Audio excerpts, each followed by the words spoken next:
Good evening. Ella Baker, a giant of the civil rights movement, left us with this wisdom: give people light, and they will find the way. Give people light. Those are words for our time. The current president has cloaked American darkness for much too long. Too much anger, too much fear, too much division. Here and now, I give you my word. If you entrust me with the presidency, I will draw on the best of us, not the worst. I will be an ally of the light, not the darkness. It's time for us, for we the people, to come together. And make no mistake, united we can and will overcome this season of darkness in America. We'll choose hope over fear, facts over fiction, fairness over privilege.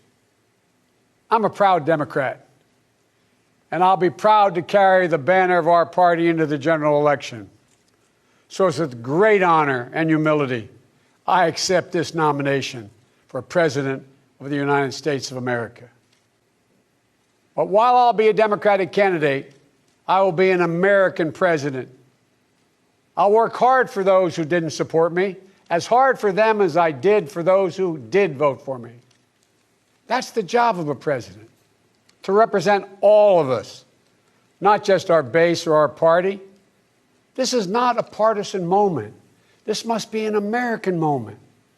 It's a moment that calls for hope and light and love, hope for our future, light to see our way forward, and love for one another. America isn't just a collection of clashing interests of red states or blue states. We're so much bigger than that. We're so much better than that. You know, nearly a century ago, Franklin Roosevelt pledged a New Deal in a time of massive unemployment, uncertainty, and fear. Stricken by a disease, stricken by a virus, FDR insisted that he would recover and prevail, and he believed America could as well. And he did, and we can as well. This campaign isn't just about winning votes. It's about winning the heart and, yes, the soul of America. Winning it for the generous among us, not the selfish. Winning it for workers who keep this country going, not just the privileged few at the top. Winning it for those communities who have known the injustice of a knee on the neck. For all the young people who have known only America being rising inequity and shrinking opportunity, they deserve the experience of America's promise. They deserve to experience it in full.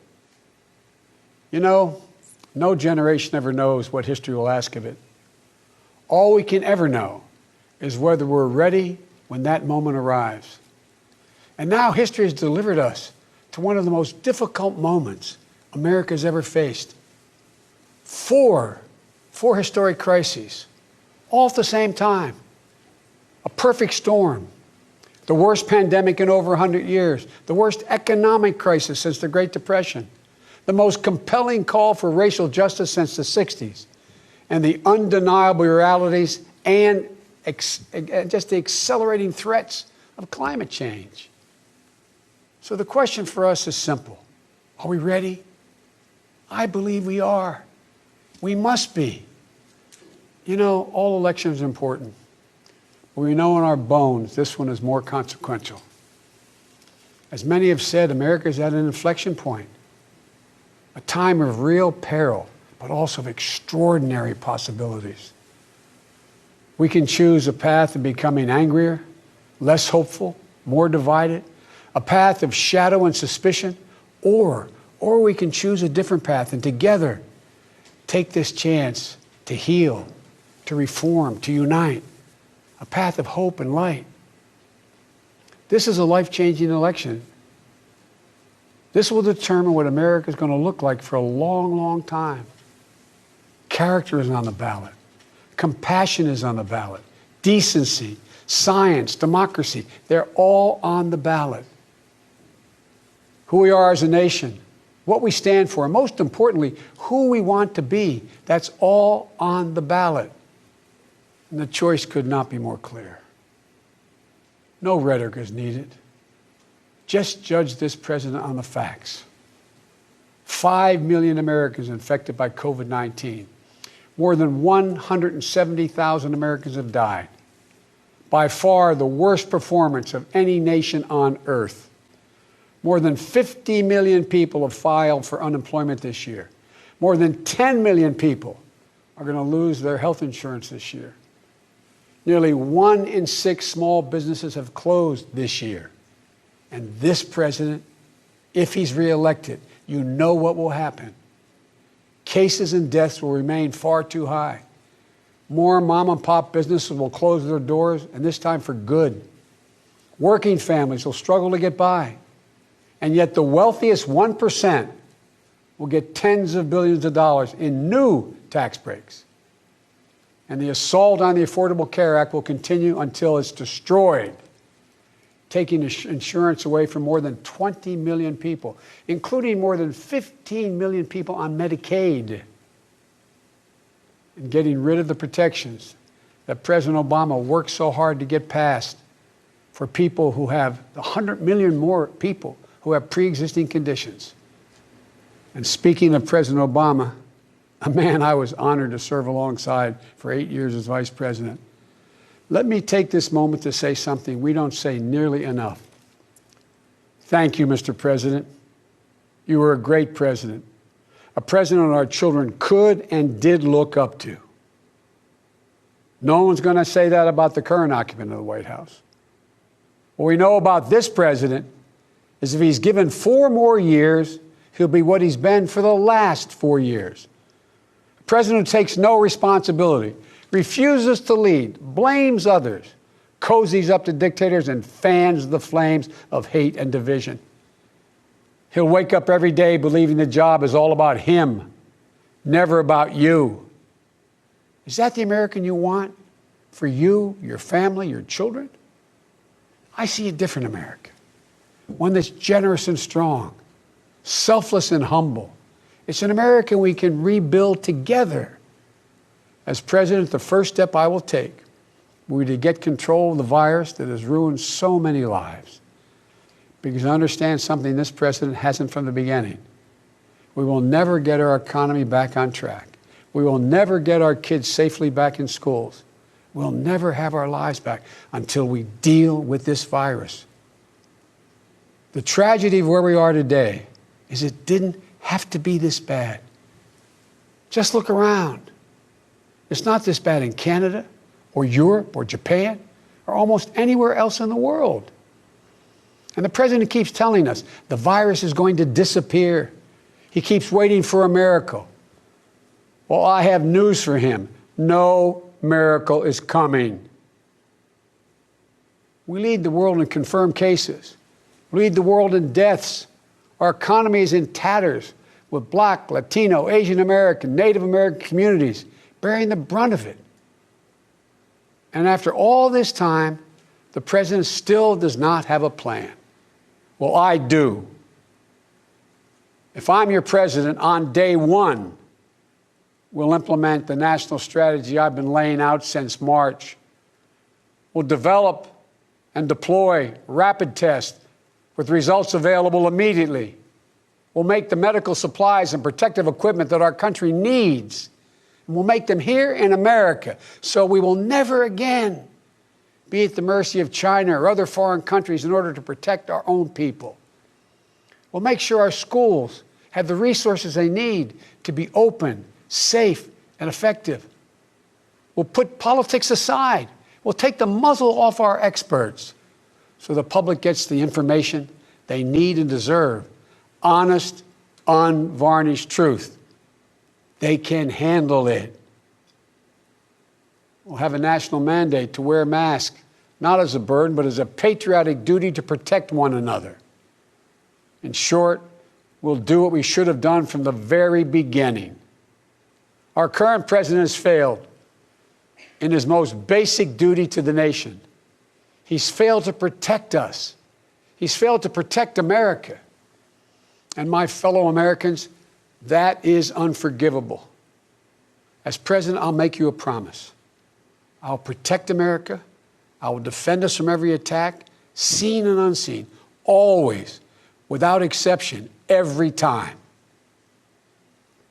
Look, I understand. I understand how hard it is to have any hope right now. On this summer night, let me take a moment to speak to those of you who have lost the most. I have some idea how it feels to lose someone you love. I know that deep black hole that opens up in the middle of your chest and you feel like you're being sucked into it. I know how mean and cruel and unfair life can be sometimes. But I've learned two things. First, your loved one may have left this earth, but they'll never leave your heart. They'll always be with you. You'll always hear them. And second, I found the best way through pain and loss and grief is to find purpose. As God's children, each of us have a purpose in our lives. We have a great purpose as a nation to open the doors of opportunity to all Americans, to save our democracy, to be a light to the world once again, and finally to live up to and make real the words written in the sacred documents that founded this nation, that all men and women are created equal, endowed by their Creator with certain inalienable rights, among them life, liberty, and the pursuit of happiness. You know, my dad was an honorable, decent man. He got knocked down a few times pretty hard, but he always got back up. He worked hard, and he built a great middle-class life for our family. He used to say, Joey, I don't expect the government to solve my problems, but I sure in hell expect them to understand them. And then he'd say, Joey, a job is about a lot more than a paycheck. It's about your dignity. It's about respect. It's about your place in the community. It's about being able to look your kid in the eye and say, honey, it's going to be okay, and mean it. I've never forgotten those lessons. That's why my economic plan is all about jobs, dignity, respect, and community. Together we can and will rebuild our economy. And when we do, we'll not only build back, we'll build back better. With modern roads, bridges, highways, broadband, ports and airports as a new foundation for economic growth, with pipes that transport clean water to every community, with 5 million new manufacturing and technology jobs, so the future is made in America. With a healthcare system that lowers premiums, deductibles, drug prices, by building on the Affordable Care Act he's trying to rip away. With an education system that trains our people for the best jobs of the 21st century. There's not a single thing American workers can't do. And where cost doesn't prevent young people from going to college and student debt doesn't crush them when they get out.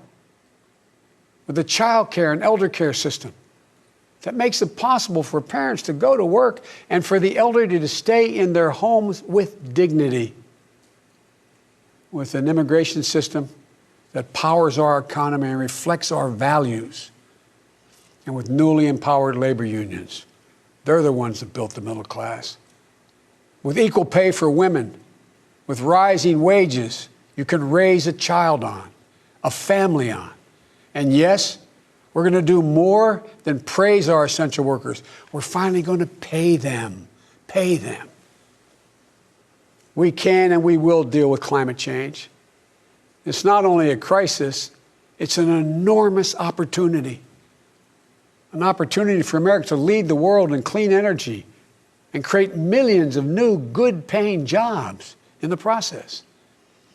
And we can pay for these investments by ending loopholes, unnecessary loopholes, and the president's $1.3 trillion tax giveaway to the wealthiest 1% and the biggest, most profitable corporations, some of which do not pay any tax at all. Because we don't need a tax code that rewards wealth more than it rewards work. I'm not looking to punish anyone. Far from it. But it's long past time the wealthiest people and the biggest corporations in this country paid their fair share. And for our seniors, Social Security is a sacred obligation, a sacred promise made.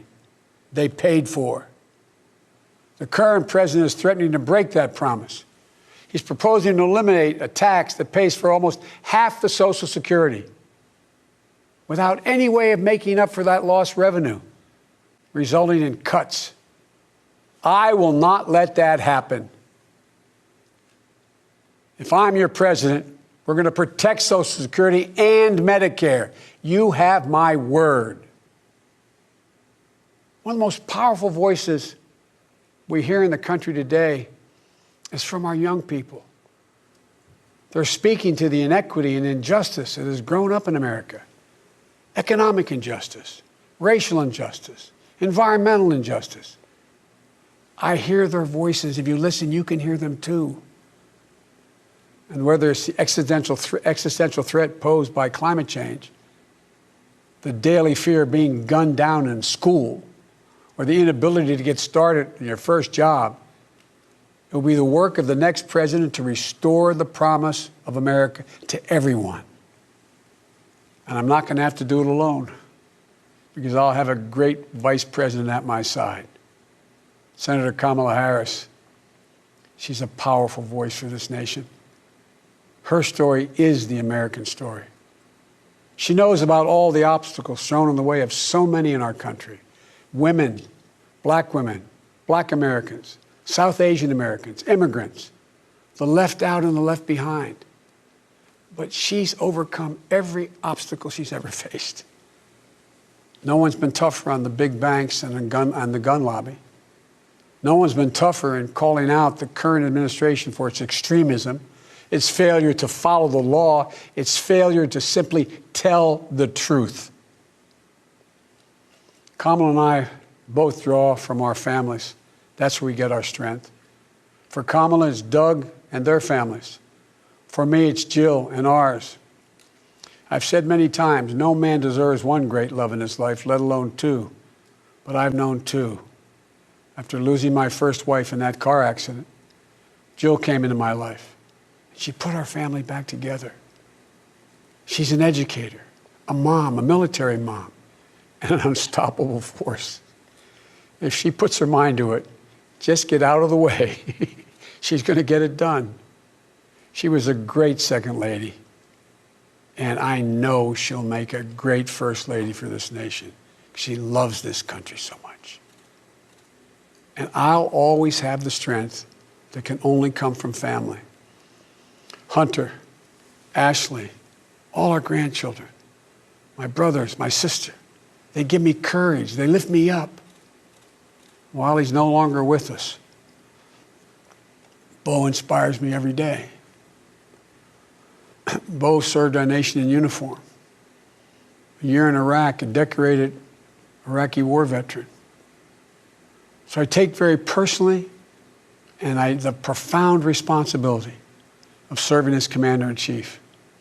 I'll be a president who will stand with our allies and friends and make it clear to our adversaries the days of cozying up to dictators is over. Under President Biden, America will not turn a blind eye to Russian bounties on the heads of American soldiers. Nor will I put up with foreign interference in our most sacred democratic exercise, voting. And I'll always stand for our values of human rights and dignity. I'll work in common purpose for a more secure, peaceful, and prosperous world. History has thrust one more urgent task on us.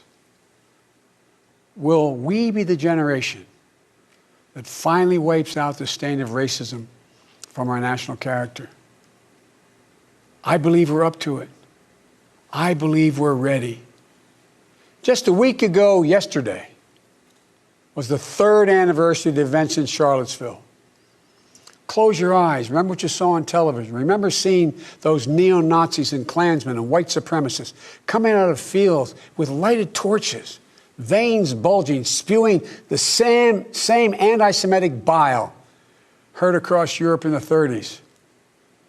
Remember the violent clash that ensued between those spreading hate and those with the courage to stand against it. And remember what the president said when asked? He said there were, quote, very fine people on both sides. It was a wake-up call for us as a country, and for me, a call to action. At that moment, I knew I'd have to run, because my father taught us that silence was complicity, and I could never remain silent or complicit. At the time, I said we're in the battle for the soul of this nation, and we are. You know, one of the most important conversations I've had this entire campaign, it was with someone who was much too young to vote. I met with 6-year-old Gianna Floyd the day before her daddy, George Floyd, was laid to rest. She's an incredibly brave little girl. And I'll never forget it. When I leaned down to speak to her, she looked in my eyes and she said, and I quote, "Daddy changed the world. Daddy changed the world." Her words burrowed deep into my heart. Maybe George Floyd's murder was a breaking point. Maybe John Lewis's passing the inspiration. But however it's come to be, however it's happened, America's ready, in John's words, to lay down, quote, the heavy burden of hate at last, and to end the hard work of rooting out our systemic racism. You know, American history tells us that it's been in our darkest moments that we've made our greatest progress, that we found the light. In this dark moment, I believe we're poised to make great progress again, that we can find the light once more. You know, many people have heard me say this, but I've always believed you can define America in one word: possibilities. The defining feature of America: everything is possible. That in America, everyone, and I mean everyone, should be given an opportunity to go as far as their dreams and God-given ability will take them. We can never lose that. In times as challenging as these, I believe there's only one way forward.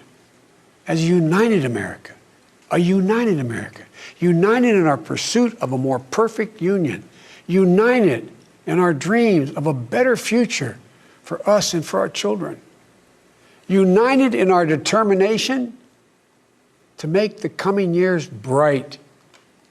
Are you ready? I believe we are. This is a great nation. We're a good and decent people.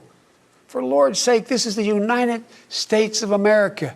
And there's never been anything we've been able to accomplish when we've done it together. The Irish poet Seamus Heaney once wrote, "History says, don't hope on this side of the grave, but then, once in a lifetime, the longed-for tidal wave of justice can rise up and hope and history rhyme." This is our moment to make hope and history rhyme. With passion and purpose, let us begin, you and I together, one nation, under God, united in our love for America, united in our love for each other. For love is more powerful than hate. Hope is more powerful than fear. And light is more powerful than dark. This is our moment. This is our mission. May history be able to say that the end of this chapter of American darkness began here tonight, as love and hope and light join in the battle for the soul of the nation. And this is a battle we will win, and we'll do it together. I promise you. Thank you, and may God bless you, and may God protect our troops.